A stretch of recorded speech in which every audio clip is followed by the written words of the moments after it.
Hey fellas, Snorkel MMA here, and welcome to my video. This is going to be my breakdown and predictions of UFC Fight Nights, Gilbert versus Sean Brady. Okay, so the first fight of the night is Zygimantas Ramaska versus Nathan Fletcher.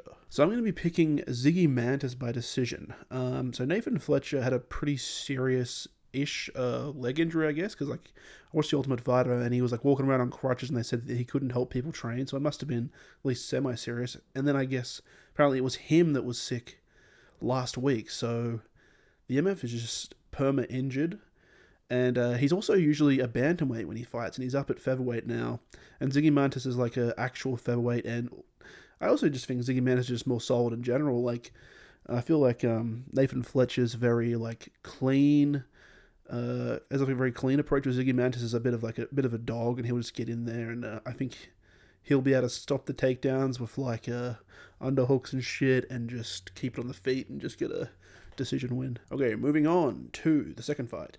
Andrade Petroski versus Dylan Budkha. Okay, so I'm going to be picking Petroski by decision. People forget, man, Petroski was on a freaking run before those two losses. And also, one of those losses was kind of unfortunate, the fucking dropped on head thing. But yeah, before that, he was beating decent guys. And Dylan Budkha hasn't really done anything. He's had one fight in the UFC and he lost.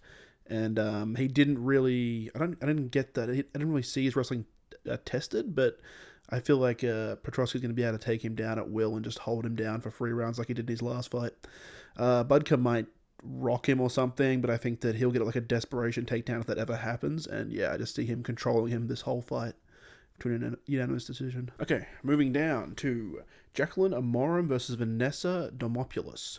So I'm going to be going Amorim by round 1 submission. She has a really nasty submission game. And Demopoulos just, I feel like she's gotten a bit lucky. I feel like hasn't versed anyone that good, and also she definitely lost her last fight, and she had a really close fight before that. So I think if Amorim doesn't find the submission, it'll be an extremely close fight, because I think it'll play out mostly on the ground. And how many close decisions can Demopoulos get? So, the sands of time say that she's going to probably lose the next closest decision, and also I think that Amorim's probably going to find the sub. So she has 2 ways to win. Okay, moving down to Gabriel Santos versus Yizha. Or I think his name's Yizha. It's kind of cool. I'm going to go Yizha by round 1 sub. So Gabriel Santos is actually the -230 favorite here. I'm not really sure why. I think because he had a pretty good run in LFA, but he's got to the UFC and he's lost twice. Whereas Yizha has just got a lot of wins in that road to UFC tournaments, on a win streak, whereas Santos is on a 2 loss streak. I know that Santos fought 2 legit guys, but still, I think that momentum's in Yizha's favor, and Yizha's got a fucking nasty as fuck submission game, really crazy submission rate. And yeah, I think this is a really good underdog pick, and I'm going to pick it. Okay, moving down to Andre Lima versus Felipe dos Santos. So I'm going to be going Felipe by decision. I think Lima's the favorite right now, but I'm leaning towards Santos just because Lima has looked good, but I feel like he was losing that fight before his last one where that dude bit him. And then in his last one, he looked really, really impressive. Felipe's only loss is to Manol Cap, and he had a much more convincing win over the guy that he fought in the UFC. Lima would have lost that fight if he didn't get bitten, I'm pretty fucking sure. And so they're really 1-to-1 when you think about it. Lima missed weight in his last fight, so that just shows a bit of unprofessionalism. So I think this is a coin flip pretty much, but I'm going to go for the underdog with Felipe, just because I think he looked a little bit more solid. Okay, moving down to Isaac Dulgarian versus Brendon Marotte. So I'm going to go Dulgarian by round 1 KO. So yeah, Dulgarian's coming in as the -2,500 huge favorite, so he's got a lot of height behind him. And, I was like, damn, this kind of doesn't seem that crazy. Maybe I'd go underdog pick. But then I saw that Brandon Marotte got round 1 KO'd by Terrence McKinney. So that's a bad sign, because you have to be pretty dog water for that to happen to you. Yeah, I'm not sure why it's such a crazy line.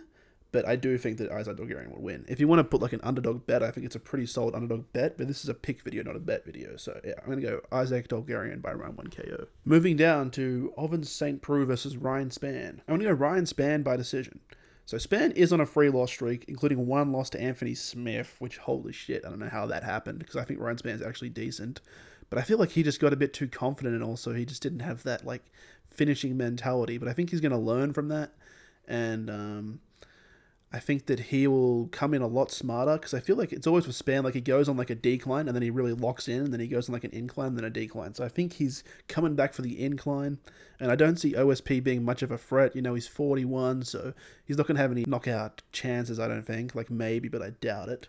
So yeah, I think that Spann is just like faster, more technical, just has like the youth advantage, and he'll just piece him up for 3 rounds and just play it smart, because he really needs this win. This is like do or die for him. Okay, moving down to Rongzhu versus Chris Padilla. I'm going to go for the underdog pick again here. I'm picking a lot of dogs for Chris Padilla by round 2 sub. So yeah, Rongzhu is the favourite, and I think that's because Chris Padilla has kind of like a shitty journeyman record, but he also has recently just flipped a switch, and he's doing a lot better. Also, he has a lot of submission wins, and Rongzhu has 4 submission losses. So I could just see it happening, and I think it will happen. I'm not just picking it because it's a good underdog thing. I think it will actually happen. So yeah, I've just got a spidey sense about it. Okay, moving on to Trevor Peak versus Yanal Ashmouz. I'm going to go Ashmouz by decision. I think Ashmouz looks solid enough from what I've seen of him to not get beaten by the Trevor Peak, just like autistic onslaught in round 1. I think he'll be able to get through that and just win round 2 and 3. I think Peak will definitely win round 1, and it might even be close to getting finished. But I think that Ashmouz will survive it by maybe getting like a timely takedown or just like circling. And then Peak will get gassed like he did last time, and I think that Ashmouz will get round 2 and 3. It's also, Ashmouz has never been KO'd, so that's like a good inclination that Trevor Peak's not going to get the round 1 KO, which is, I think, the only way that Trevor Peak ever wins, to be honest. Okay, moving down to Matt Schnell versus Alessandro Costa. I'm going to go Costa by round 2 KO. I think Matt Schnell's chin is gone, and I think Steve Erceg just cracked it for the last time. Like, you can't be consistently getting KO'd in flyweight. Like, that's just crazy. That's just like his chin's fucked. His chin must be fucked. And also, Costa's pretty solid. He has some KOs on his record. I think that Matt Schnell is the more technical fighter. I think he'll probably win round 1, but then he'll just get chinned in round 2. Like, he'll be looking like, oh, Matt Schnell, he's looking way better than this guy, but he'll just get chinned in round 2, I think. Okay, moving down to Kyle Nelson versus Steve Garcia. I'm going to go Steve Garcia by KO round 2. So, yeah. Nelson is decent. I think this is a pretty close fight, but Nelson did get KO'd by Billy Quarantillo, so that motherfucker has no power, and Steve Garcia hits different. He's a KO specialist, consecutive KOs. I remember he had some record for consecutive KOs or most KOs or something in his division, or he's like almost at Derek Lewis. I remember there was something like that. So yeah, and also, yeah, Carl Nelson, I don't think he has much of a threat, really. He's more of like a really close split decision fighter, where he's just like, he's solid everywhere. He's like a good mixed martial artist, but he doesn't have any like outstanding thing. Like, his grappling's not crazy and his striking's not crazy. He just mixes it up well.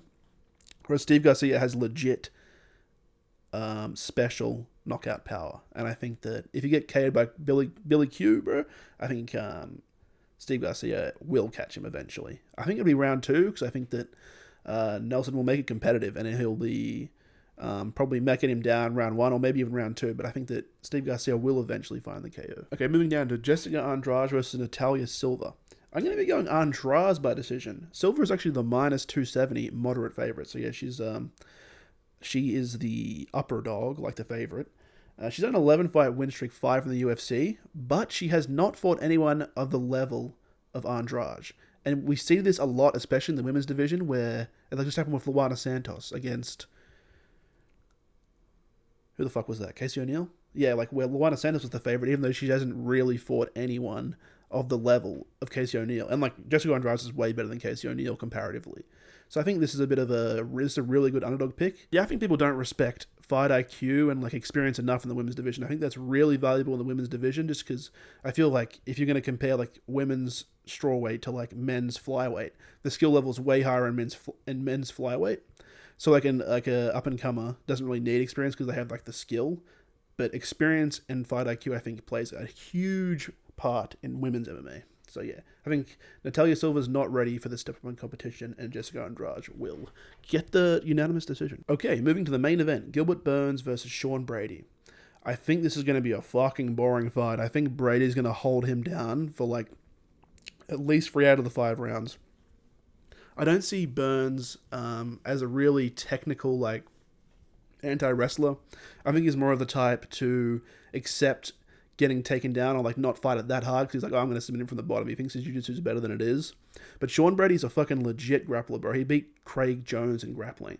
So I don't think that Burns is going to catch him on the ground. I don't think he's going to really try and keep it on the feet enough. Like, he's not going to be, like, desperate to stop the takedowns, and he'll just get controlled at least 3 out of the 5 rounds. So I think Brady will get this by decision. Even if, like, it stays on the feet for, like, a bit before Brady gets the takedown, I don't think Burns is going to, like, instantly knock out Brady. And I think Brady would have learned a lot from that Bilal Muhammad loss about composure and, like, not being so reliant on the takedown. And he'll have, like, he'll improve on the feet.